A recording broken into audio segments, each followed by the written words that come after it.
Let us turn to Matthew 22, verse 37. మత్తయి సువార్త 22వ అధ్యాయము 37వ వచనాన్ని చూద్దాం.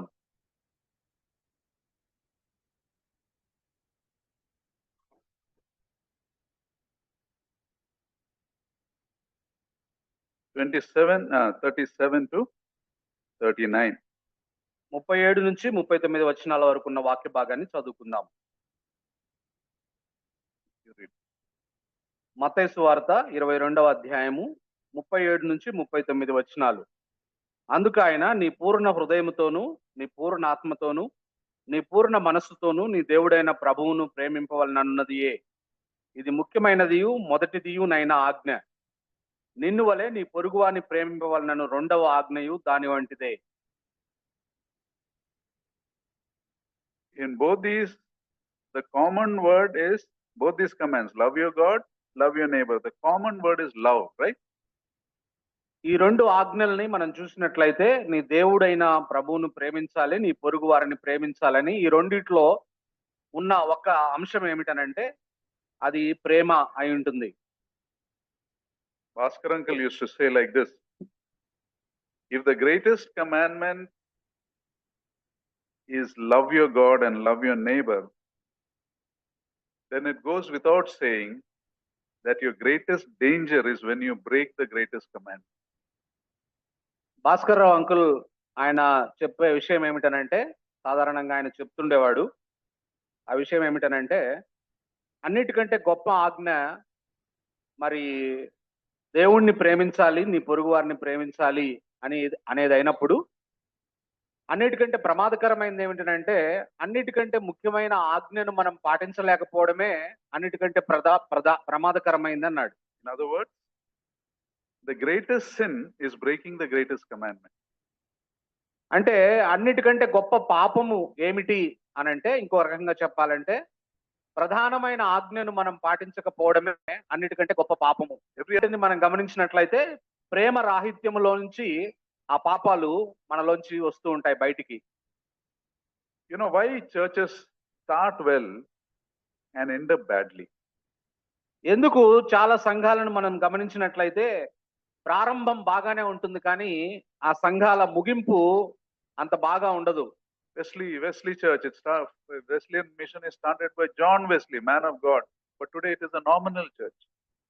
మరి మెథడిస్ట్ చర్చిల్ని మనం సంభవించవచ్చు మన సంఘానికి కూడా, మనం జాగ్రత్తగా లేకపోతే.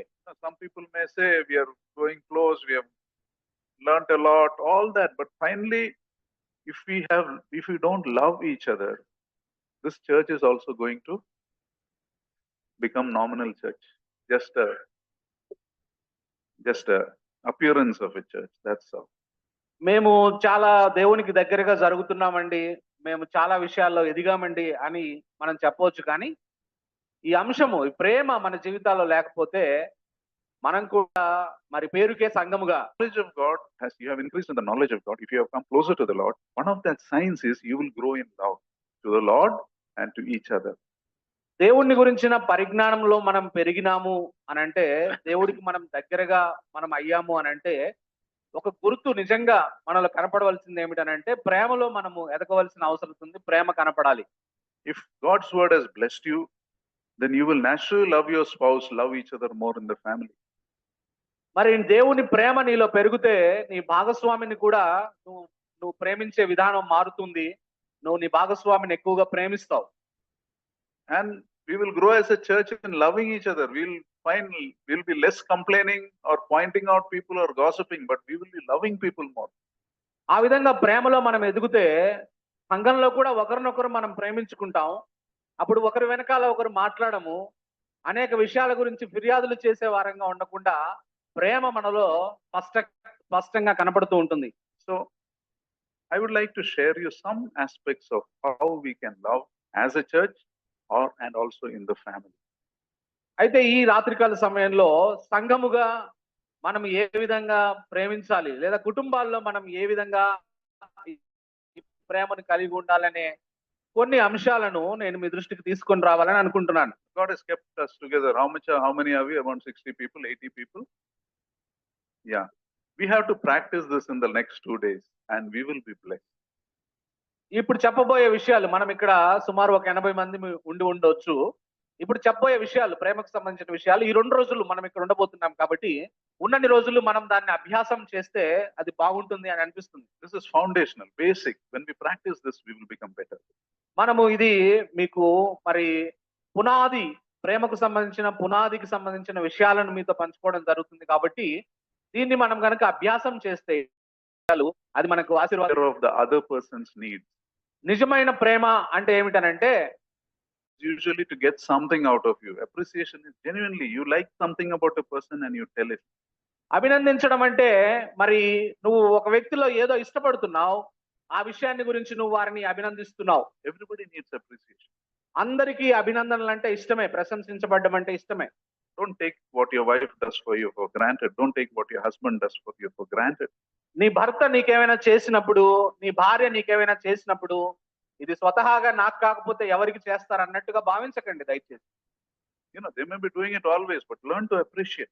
కాబట్టి వారు ఇదే పని చేస్తూ ఉంటారు, అయితే వారిని అభినందించడం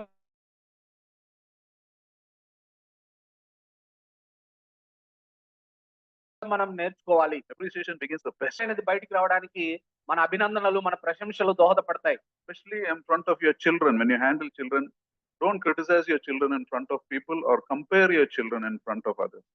ప్రత్యేకించి తల్లిదండ్రులకు పిల్లల విషయంలో చెప్పేది ఏమిటనంటే మీ పిల్లలని ఇతరుల ముందు మీరు నిందించేటట్టుగా ఇతరుల ముందు దయచేసి వారిని కోపగించుకున్నట్లుగా మాట్లాడొద్దు. Also, don't tell others, pray for their salvation in front of them. పిల్లల ముందే మా పిల్లల రక్షణ కోసం ప్రార్థన చేయండి అని కూడా మీ పిల్లల ముందు చెప్పవద్దు దయచేసి. They become rebellious. If someone tells you like that, how will you feel? ఎవరైనా నీ ముందే ఈమె రక్షణ కోసం ప్రార్థన చేయండి, ఈయన రక్షణ కోసం ప్రార్థన చేయండి అంటే నీకు ఎలా భావిస్తావు నువ్వు?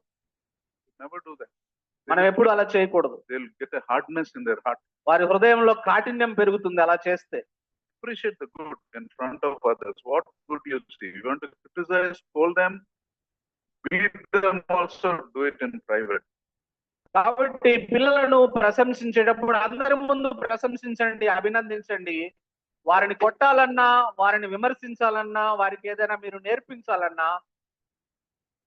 There was in one of the schools, they selected children from different classes and put them into one class. ఒకసారి ఒక పాఠశాలలో భిన్న తరగతుల నుంచి కొంతమంది పిల్లలను తీసుకుని వాళ్ళని ఒక తరగతిగా ఏర్పాటు చేశారు. And they told them, you are the best students of the school, so we are making one class out of it. అక్కడ వారికి చెప్పిన మాట ఏమిటనంటే ఈ పాఠశాలలో ఉన్న ఉత్తమమైన పిల్లలందరినీ తీసుకుని ఒక చోట చేర్చి ఒక ఉత్తమ తరగతిగా మిమ్మల్ని అందరినీ ఇక్కడ సమకూర్చామని చెప్పారు వారికి. And that super class excelled that year. Nobody was in comparison to them in marks. ఆ విధంగా పిల్లలను ఒక ప్రత్యేక తరగతిగా శ్రేష్టమైన పిల్లలందరినీ కూర్చి మేము శ్రేష్టమైన పిల్లలందరినీ ఒక తరగతిగా చేసామని ఆ పిల్లలతో చెప్పినప్పుడు వారు అద్భుతమైన ఫలితాలు సాధించారు పరీక్షల్లో. Actually, they were taken randomly. They were not, their qualifications, their marks were never looked at. They just picked in random and told them, you are the best, and made the class. They really became best. నిజంగా అక్కడ ఆ పిల్లలను ఆ శ్రేష్టమైన తరగతి కొరకు ఎంపిక చేసేటప్పుడు వారి మార్కుల ఆధారంగానో వారి జ్ఞానం ఆధారంగానో తీసుకోలేదు. వారిని కేవలము ఆ విధంగా కొంతమందిని ఎంపిక చేయాలి కాబట్టి మామూలు సాధారణ ఎంపిక పద్ధతిలో ఎంపిక చేసి తీసుకొని వచ్చి మీరు శ్రేష్టమైన తరగతిగా మిమ్మల్ని చేస్తున్నామంటే నిజంగానే వాళ్ళు శ్రేష్టమైన రిజల్ట్స్ సాధించారు, ఫలితాలు సాధించారు. Aspect of love is appreciation. కాబట్టి ప్రేమకు సంబంధించిన ఒక అంశం ఏమిటనంటే ఇతరులను అభినందించడం, ప్రశంసించడం. They say Chinese people, they don't show emotions much. China వారు భావోద్వేగాలను బయటికి కనపడ ఎక్కువగా. They treat their mother and all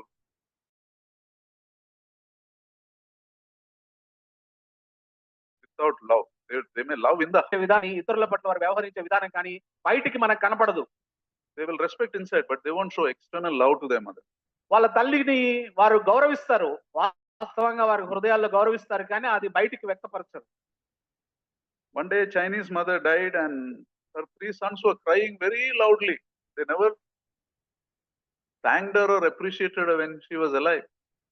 ఒకసారి ఒక చైనాలో ఒక మదర్ చనిపోతే, ఒక తల్లి గారు చనిపోతే ఆమె కుమారులు బిగ్గరగా ఏడుస్తా ఉన్నారు. వాళ్ళు ఆమె బతికున్నప్పుడు ఎప్పుడు ఆమెను అభినందించి కానీ ప్రశంసించి కానీ వారు లేరు. If the mother suddenly got up and saw them, she would have told, I never knew you loved me so much. ఒకవేళ ఆ తల్లికి గనుక అప్పుడు ఆ ఏడుపులకు ప్రాణం లేసొచ్చిందనుకో, లేసొచ్చి ఏమంటది, అరే నా నా బిడ్డలారా నన్ను ఇంత ప్రేమిస్తున్నారా, నాకెప్పుడు తెలియదే మీరు నన్ను ఇంత ప్రేమిస్తున్నారని అనేది. Even husband and wife also, we must show appreciation, we must show love. There is a saying, dead noses cannot smell roses. కాబట్టి ఇప్పుడు ఇంగ్లీష్ లో ఒక సామెత ఉంది. అదేమిటనంటే, శవాల ముక్కులకు రోజా పూల వాసన తెలియదు. శవాల ముక్కులకు బతికున్నప్పుడే మనం రోజా. You see, we bring a lot of flowers to someone who has died. కదా, చచ్చిపోయినప్పుడు వాళ్ళ మా పెట్టెను బాగా పూలతో అలంకరిస్తాం మనం. You give one rose to your wife once in a week. కాబట్టి నువ్వు ఎన్ని పూలతో అలంకరించినా ఆ శవము ఆ వాసన చూడలేదు. కానీ భార్యకు ఒక పువ్వు ఇస్తే ఇప్పుడు బతికున్నప్పుడు ఆమె ఆ వాసన ఆగ్రానిస్తుంది. Dead noses cannot smell roses. కాబట్టి చచ్చిపోయిన శవాల ముక్కులు రోజా పూల వాసనని అవి ఆగ్రానించలేవు. Learn to appreciate. కాబట్టి మనము బ్రతికుండగానే ప్రశంసించడం మనం నేర్చుకుందాం. Another need for people need support. ఇంకొకటి ప్రజలకు ఉన్న అవసరత ఏమిటనంటే, తమను సపోర్ట్ అంటే Galatians 6:2 లో క్యారీ ఈచ్ అదర్స్ బర్డన్స్ అని చెప్తారు. ఒకరి భారములను ఒకరు భరించుడి అని గలతీ పత్రిక 6వ అధ్యాయం 2వ వచనంలో రాయబడింది. వాళ్ళని మనము సహాయం చేసేవారిగా, వారు చేసే పనులను మనం ప్రోత్సాహం కావాలి. Sometimes you must understand, husband and wife, there'll be a difference in faith. One of you may be very mature, one of me may be immature.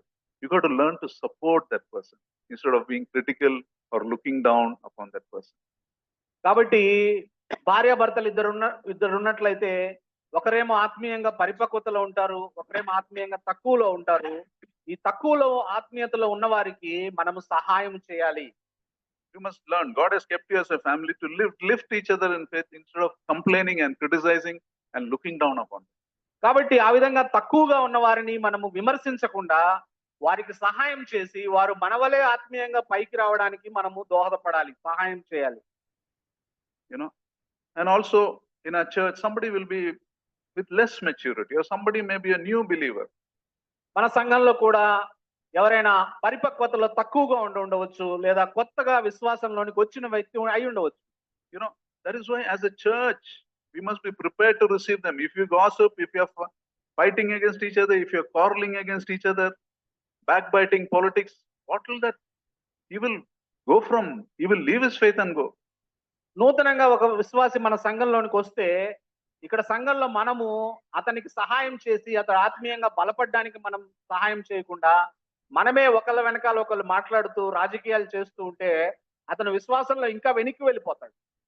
If he comes inside and finds there is division and politics played, he will go from bad to worse. ఒకవేళ నూతనంగా ఒక విశ్వాసి రక్షించబడి మన సంఘానికి వస్తే, సంఘంలో విభేదాలు చూసి, సంఘంలో రాజకీయాలు గ్రూపులు చూసి ఆయన ఇంకా వెనక్కి వెళ్ళిపోతాడు విశ్వాసంలో. Imagine the shepherd searching for the one sheep that is lost, and when he's putting that sheep into the 99 sheep who are fighting and biting each other, what will happen? ఉదాహరణకి ఈ విధంగా అనుకుందాం, తప్పిపోయిన మరి గొర్రె ఉపమానంలో ఆ కాపరి తప్పిపోయిన గొర్రెను తీసుకొని వచ్చి మరి 99 గొర్రెలు ఎవరైతే విస్తారంగా గ్రూపులు కలిగి పోట్లాడుకుంటూ ఉన్నారో వాళ్ళ మధ్యలో విడిచిపెడితే ఏమనుకుంటుంది ఆ గొర్రె? Somebody said the evangelist catches the fish, the pastor fries the fish. కొంతమంది ఈ విధంగా అన్నారు, ఆ సువార్థికులేమో చేపలు పట్టుకొని సంఘానికి తీసుకొని వస్తే సంఘ కాపరులేమో ఆ చేపలను ఏపుకొని తింటున్నారని అన్నాడు. God is saving someone, we must support each other. We should not have any differences. We must be one as a church. కాబట్టి దేవుడు మనుషులను రక్షిస్తూ ఉన్నప్పుడు మనము ఎటువంటి విభేదాలు లేకుండా ఏకంగా ఉండి సంఘమంతా ఒక మాట మీద ఉండి ఐకమత్యంతో మనం అవతల వ్యక్తికి సహాయం చేయాలి. And ask yourself, not about others, don't tell about others. Ask yourself, am I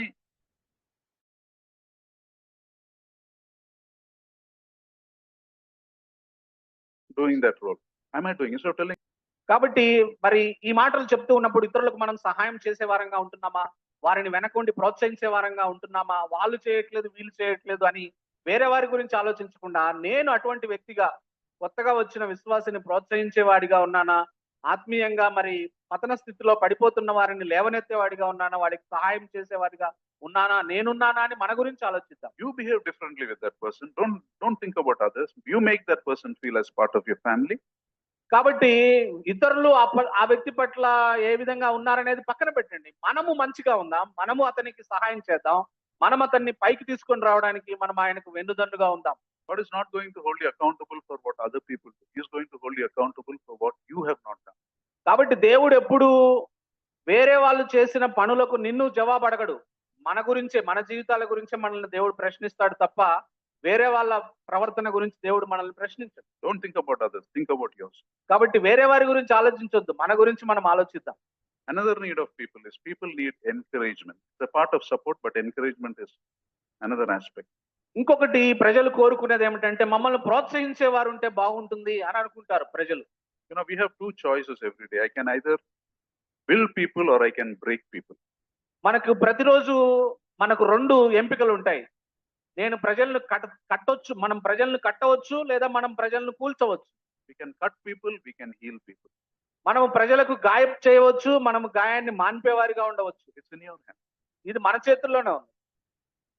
There was a story of a very wise man who used to answer every question. ఒక జ్ఞానవంతుడు గురించి ఒక కథ ఉంది. ఆయన నువ్వు ఏ ప్రశ్న అడిగినా ఆయన సమాధానం చెప్తాడు. So one little boy thought, I will fool this person. అప్పుడు ఒక చిన్న పిల్లవాడు అనుకున్నాడు, ఈ జ్ఞానవంతుడు ఏ ప్రశ్న అడిగినా చెప్తా ఉన్నాడు, ఇతన్ని నేను వెర్రివాడిగా చేస్తానని అనుకున్నాడు పిల్లవాడు. He catches a sparrow in his hand. He catches a sparrow in his hand. ఆ పిల్లవాడు ఒక ఉడతను తన చేతిలో పట్టుకున్నాడు. పిచ్చుకను. And he holds it behind him like this and goes to that wise man. ఇట్లా పిచ్చుకను వెనక చేతిలో పట్టుకొని మరి ఆ జ్ఞానవంతుడిగా చెప్పబడి ఆయన దగ్గరికి వెళ్ళాడు. Finger is on the neck of that sparrow. ఆ గొంతు ఆ పిచ్చుక యొక్క గొంతు మీద తన వేలు పెట్టి అదిం పెట్టి ఉన్నాడు. And he asked that wise man, do I have a live sparrow in my hand or do I have a dead sparrow in? అప్పుడు ఆయన అన్న మాట ఏమిటనంటే, నా చేతిలో ఆ జ్ఞానిని అడిగాడు, చచ్చిపోయిన పిచ్చుక ఉందా లేదా బ్రతికున్న పిచ్చుక ఉందా చెప్పు అని అడిగాడు. His logic is if he says live sparrow, he will choke that sparrow, kill that sparrow. If he says dead sparrow, he will show the lies. ఆ జ్ఞానవంతుణ్ణి ఏ విధంగా వెర్రివాణ్ణి చేయాలని ఈ పిల్లవాడు అనుకున్నాడంటే, ఆ పిచ్చుక మీద గొంతు మీద చేయి పెట్టి వేలు పెట్టి వెనక ఉన్నాడు కదా, బ్రతికున్న పిచ్చుక అని గనక ఆ జ్ఞానవంతుడు చెప్తే ఆ వేలుతోటి ఆ గొంతు నుమిలి చంపేసి ఇదిగో చచ్చిపోయిన పిచ్చుక అని చూపించాలని అనుకున్నాడు. చచ్చిపోయిన పిచ్చుక అని చెప్తే తను బ్రతికున్న పిచ్చుకను చూపించి అతన్ని వెర్రివాణ్ణి చేయాలని ఈయన ప్రణాళిక, ఈ పిల్లవాడి ప్రణాళిక. So that wise man said, that sparrow is what you want it to be. అయితే ఆ జ్ఞానవంతుడు చెప్పినాడు, నువ్వు ఏ విధంగా ఉండాలని అనుకుంటే ఆ విధంగా ఉంటుంది ఆ పిచ్చుక అని చెప్పాడు. You know, it's very important to understand. You can be a people breaker or a people builder. It's in your hands. కాబట్టి మనం ప్రజలను కట్టాలా, మనం ప్రజలను కూల్చాలా అనేది ఎంపిక మన చేతుల్లోనే ఉంటుంది, మన చేతుల్లో ఉంటుంది అది. Every night before you sleep, ask this one question. Today, have I been a people builder or a people breaker? కాబట్టి ప్రతి రాత్రి పడుకునే ముందు మనం ఈ ప్రశ్న వేసుకొని మనం పడుకుందాం. అదేమిటంటే, నేను ప్రజల్ని కట్టేవాడిగా ఉన్నానా, ప్రజల్ని కూల్చేవాడిగా ఉన్నానా? Was I a mouthpiece for God or was I a mouthpiece for Satan? నేను దేవుని యొక్క మరి మౌత్ పీస్ గా ఉన్నానా, లేదా సాతాను యొక్క మరి మాట్లాడే యంత్రంగా ఉన్నానా అని మనం ఆలోచించాలి. We must always communicating encouraging words, not discouraging words. కాబట్టి మనం ఎప్పుడు మన నోటు నుంచి ఇతరులను ప్రోత్సహించే మాటలే రావాలి తప్ప ఇతరులను నిరాశపరిచే మాటలు మనం మాట్లాడకూడదు. Somebody said, the Christian army is the only army that kills its wounded. Kills its wounded. War lo wounded soldiers వస్తారు కదా, they put them to hospitals, right? For them to get better. But a Christian army, when someone comes injured, we kill them further. We don't look to heal them, but we kill our wounded. కాబట్టి కొంతమంది ఒక విమర్శకులు మరి చెప్పిన మాట ఏమిటనంటే, క్రైస్తవులు Christian army. క్రైస్తవ army ఎట్లాంటి వారు అని అంటే, గాయపడిన వారిని ఇంకా చంపేవారు, గాయపడిన వారిని వాళ్ళ దగ్గరికి వస్తే ఆ గాయాన్ని కట్టకుండా గాయపడిన వారిని చంపేవారిగా ఉంటారు అని చెప్పారు. And truly we are like that in our behavior. చాలా సార్లు మన ప్రవర్తనలో అలాగే ఉంటూ ఉంటాం మనం. Someone comes, fails something, we cut him further. ఎవరైనా మరి గాయపరచబడి వస్తే ఇంకా గాయాన్ని పెద్దగా చేస్తాం. Does God want us to do that? దేవుడు మనల్ని ఆ విధంగా చేయాలని కోరుకుంటున్నాడా? Always answer this question. Have I built up people? Have I broken down people? కాబట్టి ఈ ప్రశ్నను మనం ఎప్పుడు వేసుకోవాలి? నేను ప్రజలను కట్టేవాడిగా ఉన్నానా, ప్రజలను కూల్చేవాడిగా ఉన్నానా అని ఈ ప్రశ్నను మనం వేసుకోవాలి. Today, has God used me or has Satan used me? ఈ రోజు నేను దేవుడి చేత వాడబడ్డానా, అపవాది నన్ను వాడుకున్నాడా ఈ రోజు అని కూడా ప్రశ్నించుకోవాలి. Another need of people. ఇతరులకు ఒక అవసరత, ప్రజలకున్న సాధారణమైన ఇంకొక అవసరత ఏమిటంటే People need affection. ప్రజలకు ఆప్యాయత చూపించేవారు కావాలి. You know, people need, especially when you're in the same sex, when you're dealing in the same sex, people need affection. They need someone to hold your shoulder. They need someone to catch your hand.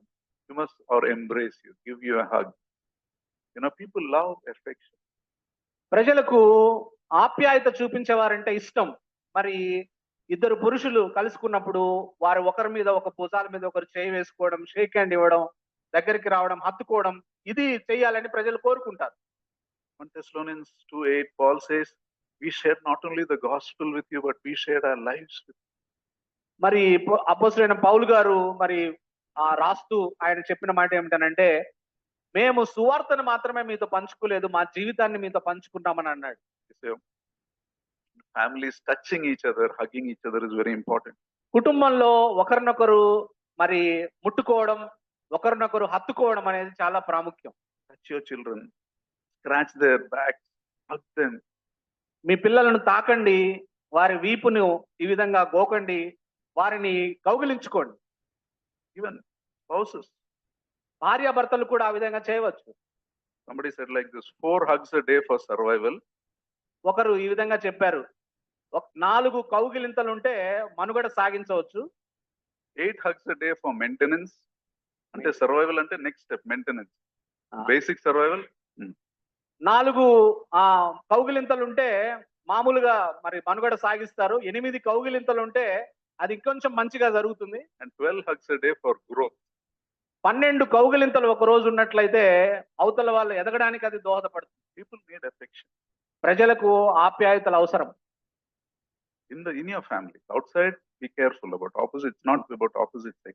Maintain the dignified distance. కాబట్టి కుటుంబంలో ఇది చేయండి. బయటికి వెళ్ళినప్పుడు మీ సొంత పురుషులు పురుషులతో చేయవచ్చు, స్త్రీలు స్త్రీలతో చేయవచ్చు, పురుషులు స్త్రీలతో, స్త్రీలు పురుషులతో, ఈ విధంగా బయటి వారితో మనం ఈ విధంగా ప్రవర్తించకూడదు. Another aspect of love is people need respect. ఇంకొకటి ప్రజలు కోరుకునేది ఏమిటనంటే గౌరవించబడ్డం కోరుకుంటారు. గౌరవించబడ్డం ఇష్టం ప్రజలకి. 1 Peter 2:17 says, show proper respect for everyone.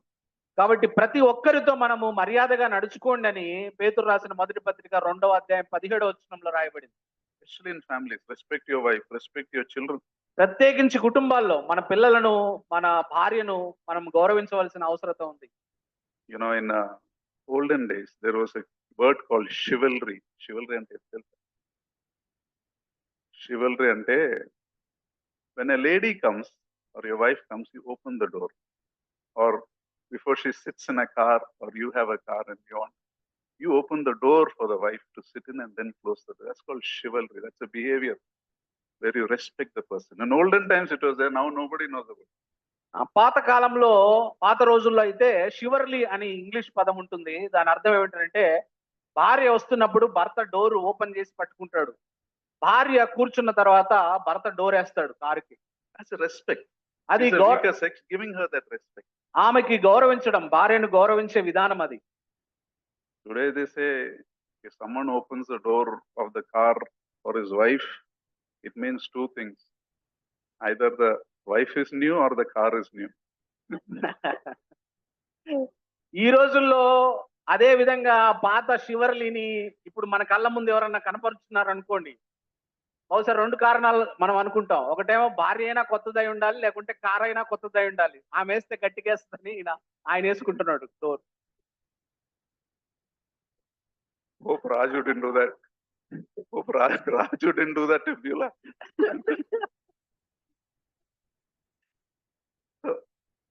Huh?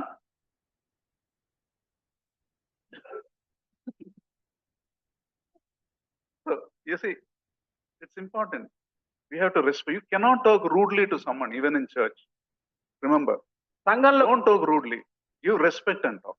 కాబట్టి ఎవరితో మాట్లాడేటప్పుడు కూడా కఠినంగా మనం మాట్లాడకూడదు, గౌరవిస్తూ మాట్లాడాలి ఎదుటి వారితో మాట్లాడేటప్పుడు. Even if they hurt you, don't speak rudely back. కాబట్టి నీకు ఒకవేళ నువ్వు గాయపరచబడినా కూడా నువ్వు మరలా తిరిగి కఠినమైన మాటలు మాట్లాడొద్దు. Give respect. మనం అటువంటి గౌరవం ఇవ్వాల్సిన అవసరత ఉంది. Because we are honoring God. We are here to honor God. ఎందుకంటే మనం ఇక్కడ దేవుణ్ణి గౌరవించబద్ధులమైన. Another aspect of love is people need security. ఇంకొకటి ప్రజలు కోరుకునేది ఏమిటనంటే, సాధారణంగా ప్రజల్లో ఉండే ఒక ఆశ, కోరిక ఏమిటనంటే భద్రత కావాలి అని కోరుకుంటారు. 1 John 4:18 says, there is no fear in love.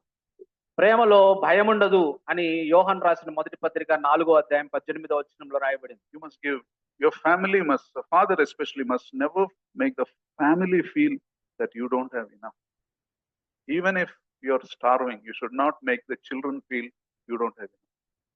కాబట్టి ప్రత్యేకించి కుటుంబాల్లో భర్తలు, మీకు కుటుంబంలో నిజంగా ఆహారం లేని మరి కరువు వంటి పరిస్థితులు ఉన్నా కూడా కావలసినంత మన దగ్గర లేదు అనే విషయం పిల్లలకు మీరు దయచేసి చెప్పొద్దు. Even if you don't have food in the house, don't talk about money problems in front of the children.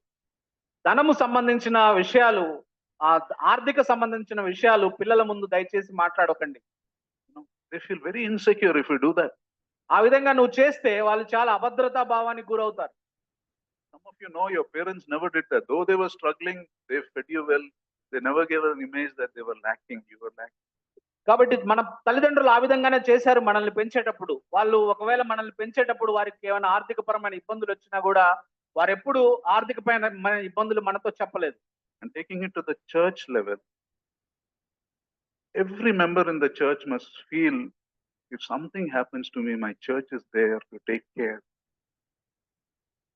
కాబట్టి సంఘానికి మనం దీన్ని అన్వయింపజేస్తే, నాకేదైనా జరిగితే నా సంఘము నా పట్ల జాగ్రత్త వహిస్తుంది, నా పట్ల సంఘం పట్టించుకుంటుంది, సంఘము నా సమస్యను తీర్చగలుగుతుంది అనే ఒక రకమైన భద్రతను మనము సంఘంలో ఉన్న మిగతా వారికి మనం ఇవ్వవలసిన అవసరత ఉంది. The stronger members, the more richer members must take care of the poorer men. కాబట్టి సంఘంలో బలవంతులుగా ఉన్నవారు, సంఘంలో ధనవంతులుగా ఉన్నవారు, సంఘంలో పేదరికంలో ఉన్న వారిని గురించి మనం పట్టించుకోవాల్సిన అవసరత ఉంది. If someone is going through financial struggles, give generously. ఎవరైనా ఆర్థికపరమైన ఇబ్బందులు గుండా వెళ్తున్నప్పుడు దాతృత్వంగా మనం ఇవ్వవలసిన అవసరత ఉంది. Give generously. If God has blessed you, give generously. Don't put a limit to your giving. కాబట్టి నువ్వు ఇచ్చే విధానానికి దయచేసి మీరు ఆంక్షలు పెట్టకండి. మీరు ధారాళంగా అవసరతలో ఉన్న వారికి ఇవ్వవలసిన అవసరత ఉంది. The Lord said, when you give to the least of these brothers of mine, you are giving to me. కాబట్టి దేవుని వాక్యంలో ఆయన చెప్పిన మాట ఏమిటనంటే, అల్పులైన ఈ సహోదరులకు మీరు ఇచ్చారు గనుక నాకు ఇచ్చినట్లే నేను భావిస్తున్నానని చెప్పాడు దేవుడు. Another aspect of this love is, I will close, one more is there, I guess. People need approval. మరి ప్రజలకు ఉన్న ఇంకొక అవసరత ఏమిటంటే, ప్రేమకు సంబంధించిన ఒక పార్శ్వం గురించి మనం మాట్లాడినట్లయితే, మనము వారిని అంగీకరించబడాలని కోరుకుంటారు ప్రజలు. Everybody likes to be approved. అందరూ అంగీకరించబడితే వారికి చాలా ఇష్టం ప్రజలకు. Now we have people in our church, for example, today the bathrooms are very clear. Somebody dirtied it so badly and one of the sisters cleaned it up. Somebody brings breakfast, ministry Bible study, somebody organizes for food. Have you really told anyone, I'm very thankful to God for what you have done. Thank you for doing this. కాబట్టి మన సంఘాన్ని పరిస్థితి మనం ఆలోచించినట్లయితే, మరి ఉదయకాలమున బాత్రూములు చాలా ఈ రోజు ఉదయకాలమున బాత్రూములు చాలా దుర్గంధాన్ని వెదజల్లుతా ఉన్నాయి మన చర్చిలో. మరి ఆ బాత్రూములు ఎవరో ఒకరు, స్త్రీల నుంచి ఒకరు వచ్చి ఆ బాత్రూమ్లను నీట్ గా శుభ్రంగా కడిగారు. ఒకరు ఆహారాన్ని తీసుకొని వస్తున్నారు. మన ఆదివారం ఆరాధనకి, బైబిల్ స్టడీకి ఒకరు ఆహారాన్ని సమకూరుస్తున్నారు. అటువంటి వారికి మనం ఎప్పుడైనా వారిని గుర్తించి, మీరు చాలా మంచి పని చేస్తా ఉన్నారు, అందరి కొరకు మీరు ఆలోచిస్తున్నారని హృదయపూర్వకంగా వారిని మనం అభినందించామా? వారు చేసిన పనిని అంగీకరించామా? God will bless, no problem. That is not the issue. But have you approved? Have you been thankful? Have you told them anything? ఆ విధంగా చేసిన వారిని దేవుడు ఖచ్చితంగా ఆశీర్వదిస్తాడు. దాంట్లో ఎటువంటి సందేహం లేదు.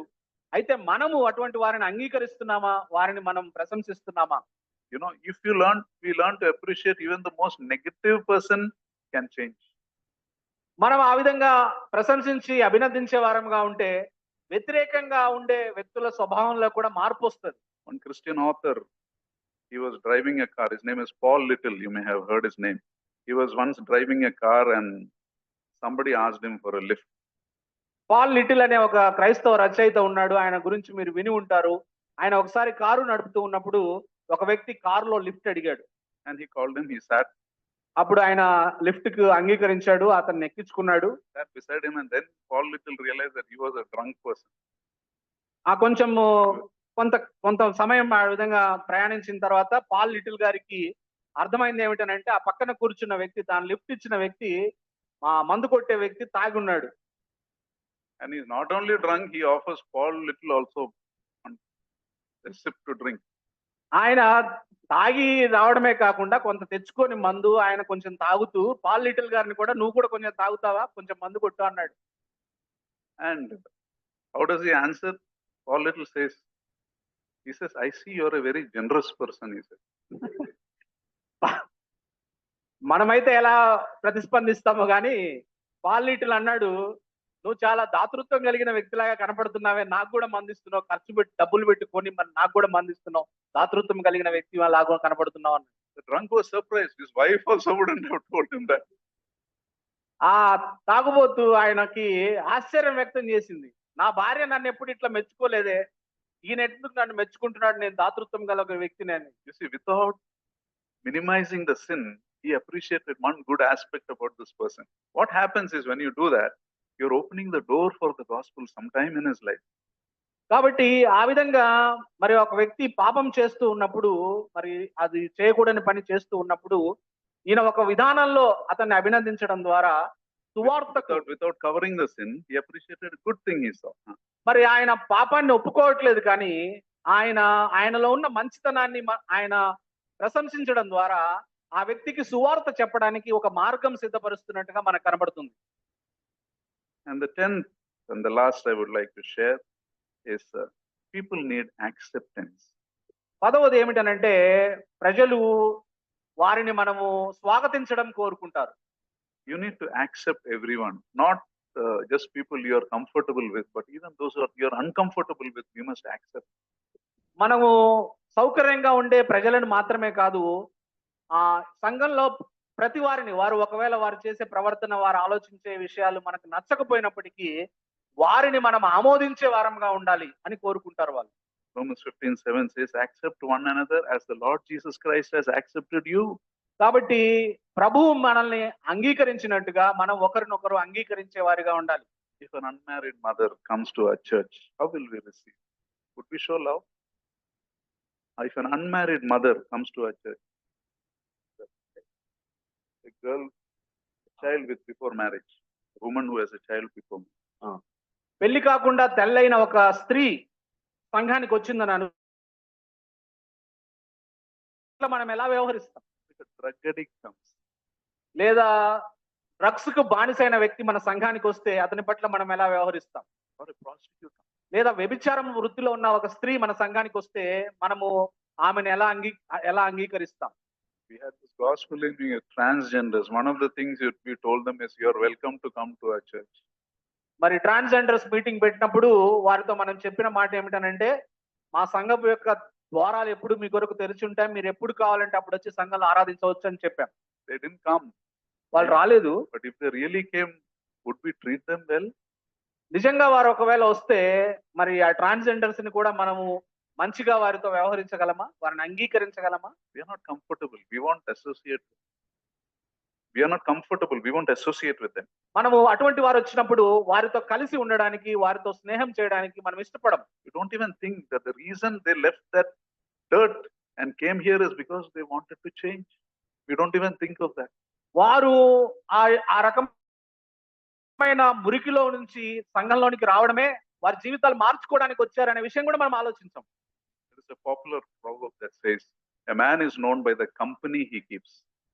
ఒక సామెత, ఇంగ్లీష్ లో ఉన్న ఒక సామెత ఏమిటనంటే, నీ స్నేహితులను బట్టి నువ్వెవరో చెప్తారు అని ఉంది. But it didn't apply to the Lord Jesus Christ. He was a holy God, but he spent time with sinners. అయితే ఈ మాట, ఈ లోక నానుడి యేసు ప్రభువుకు వర్తించదు. ఆయన పరిశుద్ధుడైండి పాపులతో సహవాసం చేసినట్టుగా బైబిల్లో రాయబడింది. His friends were outcasts, demon-possessed people, lepers, prostitutes, corrupt officials.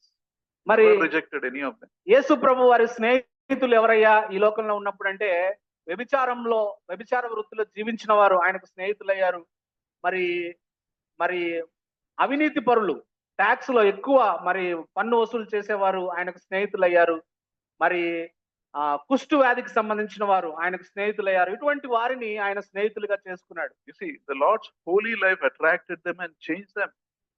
The Pharisees were outside the kingdom, they were in the kingdom, these sinners. ఆయన పరిశుద్ధమైన జీవితం, అటువంటి అపవిత్ర జీవితం జీవిస్తున్న వారిని ఆకర్షించింది. మరి పరిసయ్యులేమో దేవుని యేసు ప్రభు రాజ్యం బయట ఉండిపోయినారు. ఇటువంటి వ్యభిచారులు, పాపంలో ఉన్నవారు, వారు దేవుని రాజ్యంలోనికి ప్రవేశించారు. Augustine put it like this. He said, by loving the unlovable, you made me lovable, he said. Augustine గారు ఏమన్నాడంటే, అసలు ప్రేమించబడ్డానికి అర్హత లేని వారిని నువ్వు ప్రేమించడం ద్వారా నేను కూడా ప్రేమ చూపించే వ్యక్తిగా నువ్వు నన్ను మార్చావన్నాడు. You see, if we have to grow as a church, we have to leave a foolish thinking of we are better as a church, we are hearing God's word. No, we should grow in love to each other and respect to each other. కాబట్టి మేము మంచి సంఘంలో ఉన్నాము, మేము మంచిగా వాక్యం మాకు వినబడుతుంది అని మనల్ని మనం మోసం చేసుకోవద్దు. మనము దేవునిలో ఎదుగుతున్నామని అంటే మనం ప్రేమలో ఎదగాలి, ఒకరినొకరు గౌరవించడంలో ఎదగాలి. Whatever we do, if you don't show love and respect to each other, even when speaking behind their backs, even when speaking about people in your home, speak with that respect.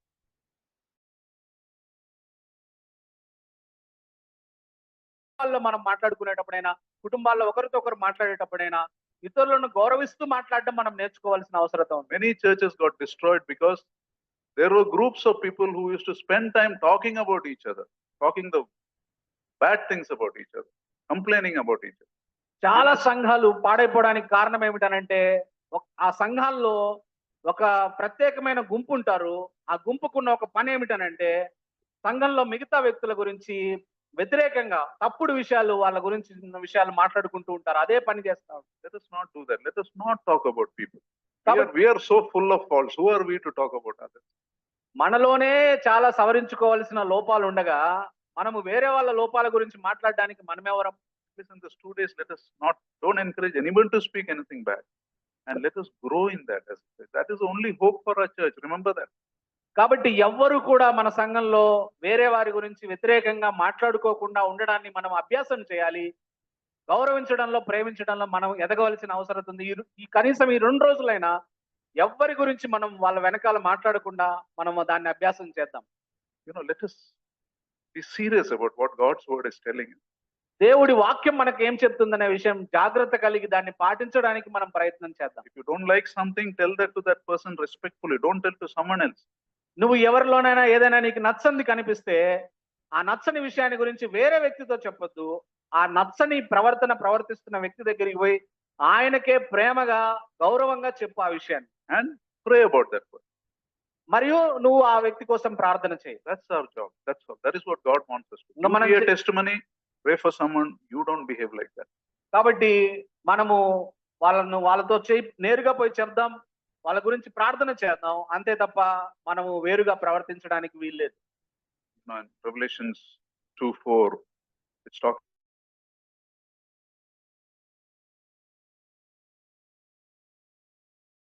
about the church of Ephesians, and the Lord says, you have done this, you have done told against you, you have forgotten your first love. ఎఫెసీ సంఘానికి మరి పౌలు గారు ఎఫెసీ సంఘానికి మరి రాస్తూ, ఎఫెసీ సంఘానికి రాస్తూ ప్రకటన గ్రంథం 2వ అధ్యాయం 4వ వచనంలో నువ్వు అది చేసావు, ఇది చేసావు అని చెప్తూ, అయితే నీ మీద ఒక నేరం మోపవలసింది, అదేమిటనంటే నువ్వు మొదటి ప్రేమను కోల్పోయావు అని చెప్పాడు. Christian church was an amazing church.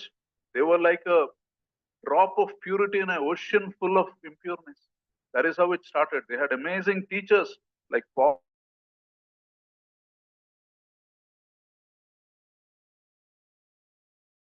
an apostle. And this little church transformed that idolatry, everything.